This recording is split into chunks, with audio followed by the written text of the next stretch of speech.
In 2010, I started working on a long-term photography project with some of the last rolls of colour infrared film ever made. This is a crowdfunding video to produce a book of those photographs.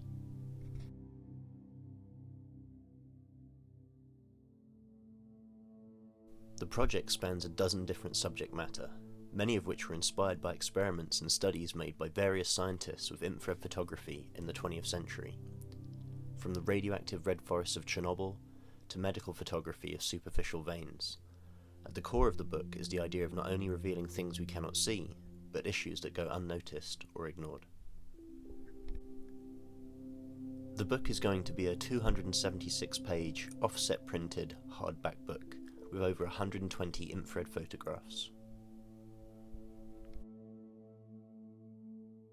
It's been designed by acclaimed bookmaker Ton van der Heijden and will be published by Schulp Publishing and distributed globally.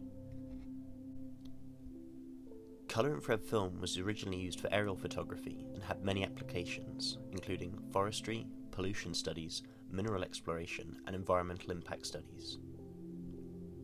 It was the last of these large aerial rolls of Kodak Aerochrome that I used for this project, which had been cut down to fit consumer cameras by Mr. Dean Benici.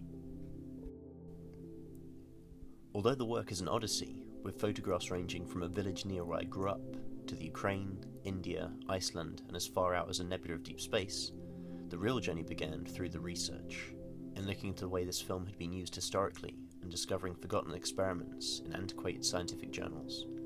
I wanted to give a voice to this fascinating medium, a swan song to infrared film.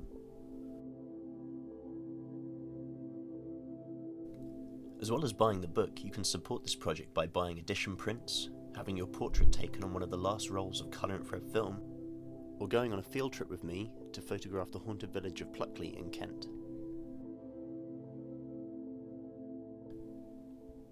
The film itself has a surreal aesthetic. This is not a manipulation with Photoshop, it is due to the false colour nature of the infrared film. Given the scarcity of the film, I had to choose each series of the project carefully, but this didn't mean that I limited my ideas. If anything, knowing that this was the last film stock of this kind on the planet, it made me push myself to try and complete ideas that were worthy of these final roles.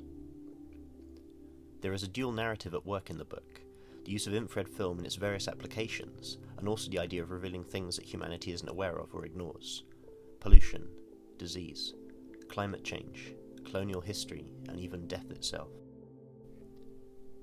A challenging film stock to use for a project, not only for its scarcity, but for its volatile nature and narrow latitude.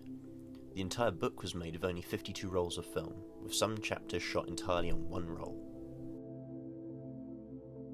About me, I'm Edward Thompson, a documentary photographer. You might have seen my photo essays over the years in National Geographic magazine, Newsweek Japan, in The Guardian Weekend magazine, and on CNN and the BBC. In 2012, I crowdfunded and self-published a book on Occupy London.